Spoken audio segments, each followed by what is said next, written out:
Hi everyone, and welcome to chapter 2 of the book entitled Paddington at Large. In the last chapter, of course, Paddington managed to hang Mr. Curry's lawnmower from a tree, and so I think he deserves an outing as a bit of a rest. Chapter 2 is called Mr. Gruber's Outing. Most mornings, when he wasn't busy in the garden, Paddington visited his friend Mr. Gruber, and the day after his adventure with the motor mower, he made his way in the direction of the Portobello Road even earlier than usual. He was particularly anxious not to see Mr. Curry for a few days, and he agreed with Mrs. Bird when she said at breakfast that it was better to let sleeping dogs lie. Not that Mr. Curry showed much sign of sleeping. From quite an early hour he'd been on the prowl, appearing at the hole in his fence in the intervals between glaring across at the Browns' house, and Paddington cast several anxious glances over his shoulder as he hurried down Windsor Gardens, pushing his shopping basket on wheels. He heaved a sigh of relief when he at last found himself safely inside Mr. Gruber's shop, among all the familiar antiques and copper pots and pans. Apart from a few grass cuttings stuck to his fur, Paddington was none the worse for his adventure, and while Mr. Gruber made the cocoa for their elevenses, he sat on the horsehair sofa at the back of the shop and sorted through the morning supply of buns. Mr. Gruber chuckled as they went over the previous day's happenings together while they sipped their cocoa. "Hearing about other people's adventures always makes me restless, Mr. Brown," he said as he looked out of his window at the bright morning sun, "particularly when it's a nice day. I've a good mind to shut up shop after lunch and take the afternoon off." Mr. Gruber coughed. "I wonder if you would care to accompany me, Mr. Brown," he said. "We could go for a stroll in the park and look at some of the sights." "Oh, yes, please, Mr. Gruber," exclaimed Paddington. "I should like that very much."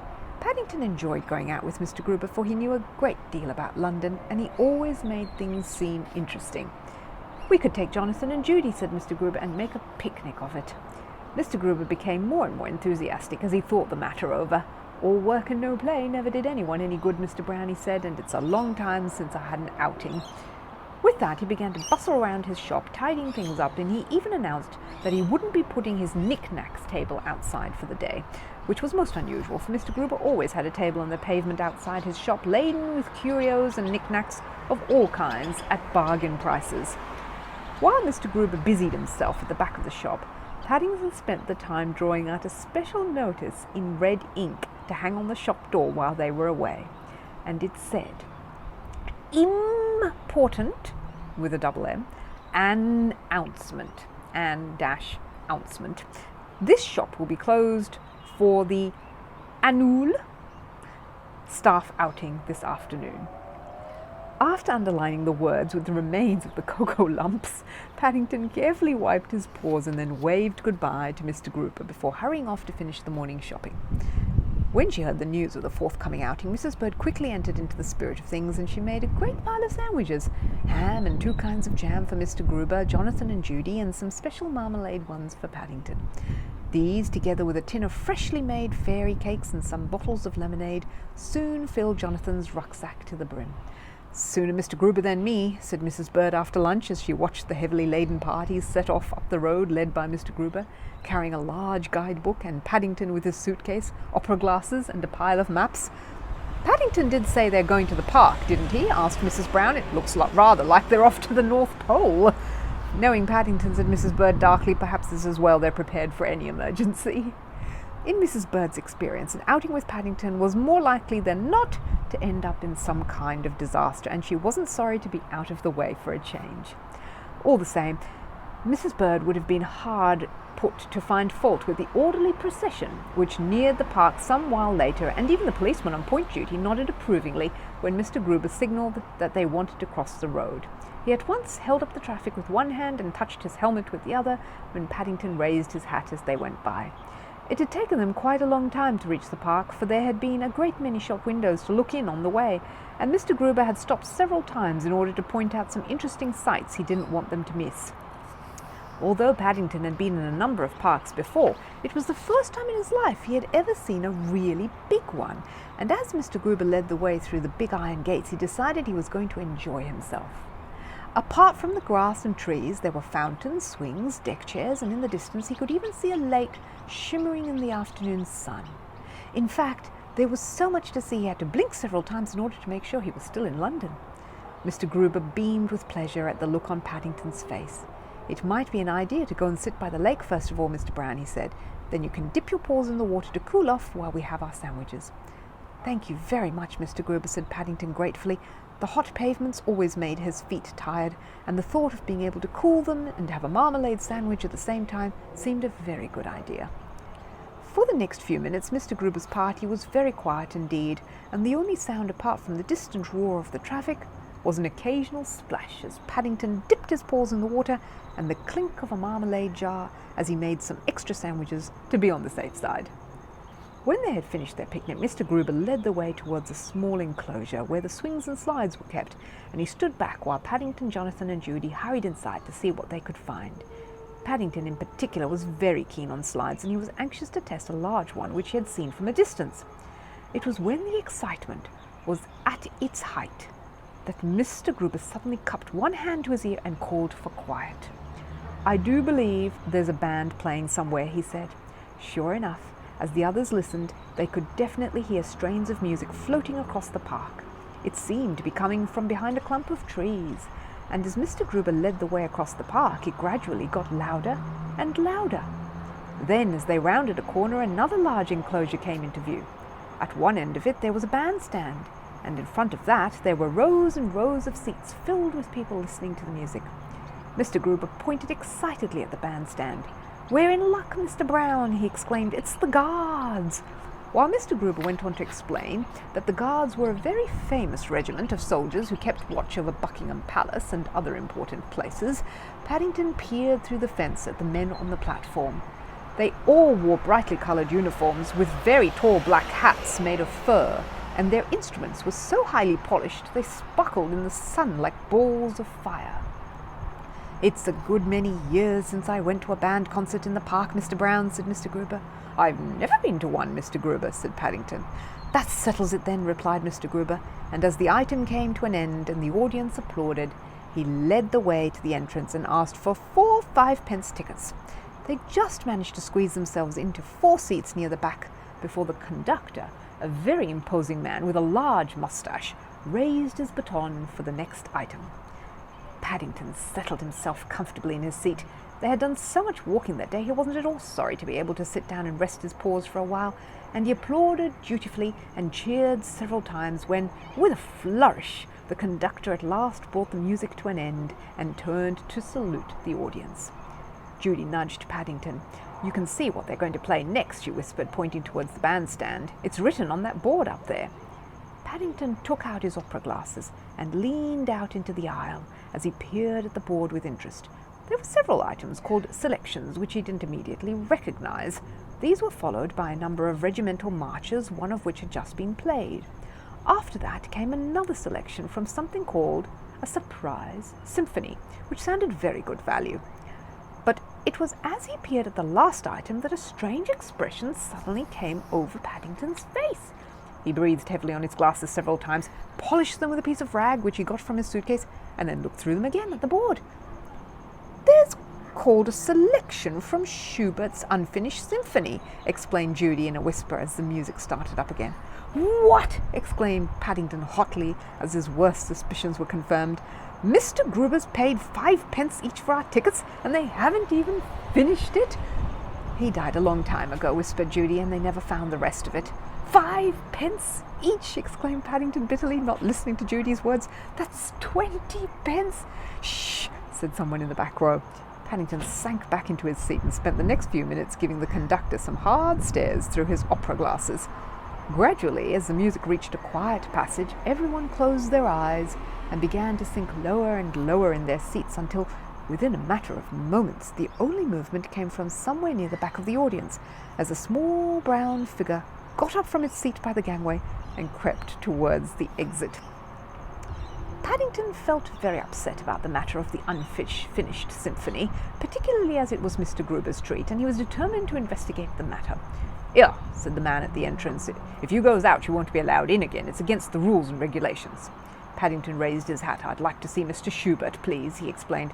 "Schubert?" repeated the man. He cupped one hand to his ear. The band had reached a loud passage, and it was difficult to hear what Paddington was saying. "You'd better try over there," he exclaimed, pointing to a small kiosk. "I believe they has some dabs." "Dabs?" exclaimed Paddington, looking most surprised. "That's right," said the man, "but you'll have to look slippy," he called as Paddington hurried across the grass with an anxious expression on his face. "Otherwise I shall have to charge you another 5 pence. The lady in the kiosk looked rather startled when Paddington tapped on the side. "Oh dear," she said as she peered over the counter, "one of them soldiers has dropped his busby." "I'm not a busby," exclaimed Paddington hotly. "I'm a bear, and I've come to see Mr. Schubert." "Mr. Schubert?" repeated the lady, recovering from her shock.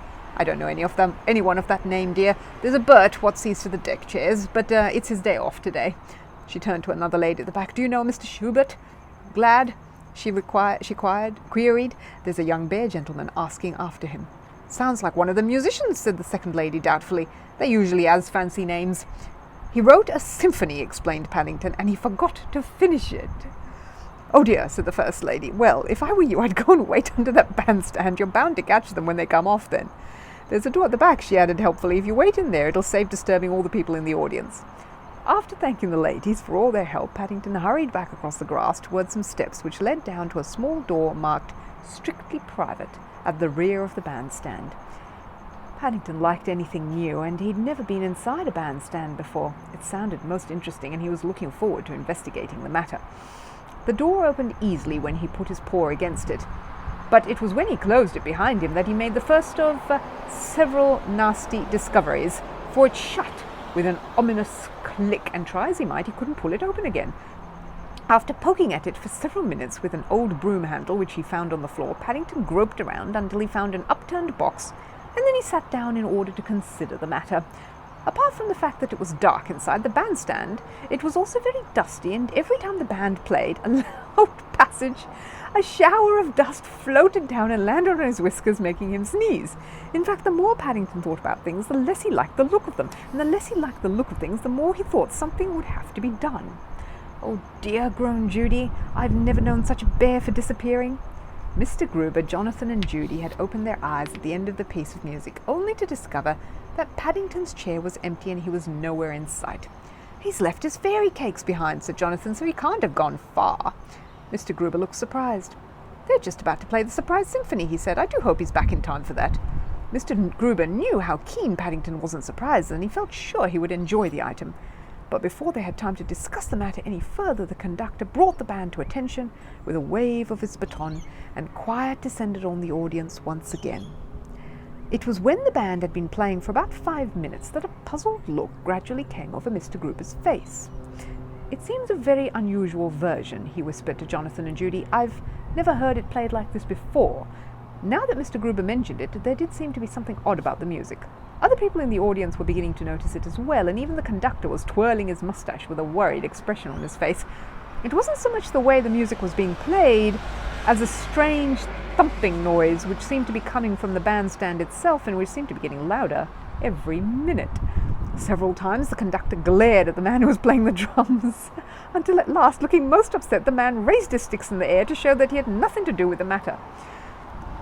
It was at that moment that an even stranger thing happened. One moment the conductor was standing in front of the band, glaring at the musicians. The next moment there was a splintering noise, and before everyone's astonished gaze, he appeared to rise several inches into the air before he toppled over, clutching at the rail behind him.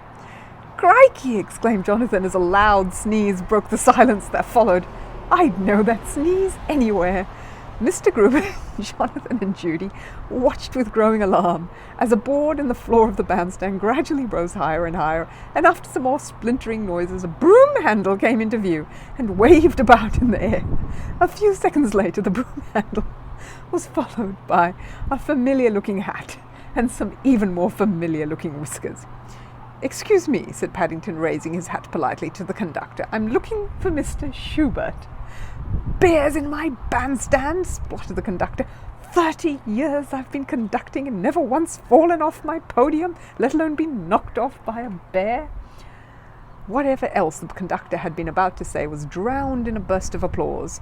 First one person started to clap, then another, until finally the whole audience was on its feet applauding.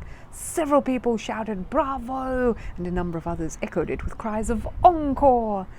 "They call it the Surprise Symphony," said a man sitting next to Mr. Gruber, "but I don't think I've ever been more surprised in my life as when that young bear came up through the floor." "Very good value for 5 pence," said someone else. "What will they think of next?" It was some while before the applause died down, and by that time the conductor had recovered himself, and he even began to look quite pleased at the way the audience was clapping. "Very good timing, Bear," he said gruffly as he returned Paddington to his seat and gave him a smart military salute. It would have done credit to a guardsman. "All the same," said Jonathan some while later as they were strolling home through the park, "it's a jolly good thing someone started the clapping off, as there's no knowing what might have happened. I wonder who it was." Judy looked at Mr. Gruber, but he appeared to be examining one of the nearby trees, and if there was a twinkle in his eye, it was hard to see. In any case, before they had time to discuss the matter any further, the quiet of the afternoon was broken by the sound of music and marching feet. "It must be the band on their way back to the barracks," said Mr. Gruber. "If we hurry, we may be in time to see them." So saying, he quickly led the way in the direction of the music until they reached the side of the road just as a long line of soldiers came swinging into view, led by the officer in charge. "I'm glad you've seen the guards marching, Mr. Brown," said Mr. Gruber some moments later as the music died away and the last of the soldiers disappeared from view. "It's a lovely sight." Paddington nodded his agreement as he replaced his hat. He'd been most impressed by the sight, and although when they'd passed by the soldiers had all been staring very smartly straight ahead, he was almost sure the man in charge had turned his eyes in their direction just for a fraction of a second. "I had a feeling he did too, Mr. Brown," said Mr. Gruber, when Paddington mentioned it, "and I should certainly make a note of it in your scrapbook. I don't suppose it'll ever happen again, and it's a very good way to round off a most enjoyable day."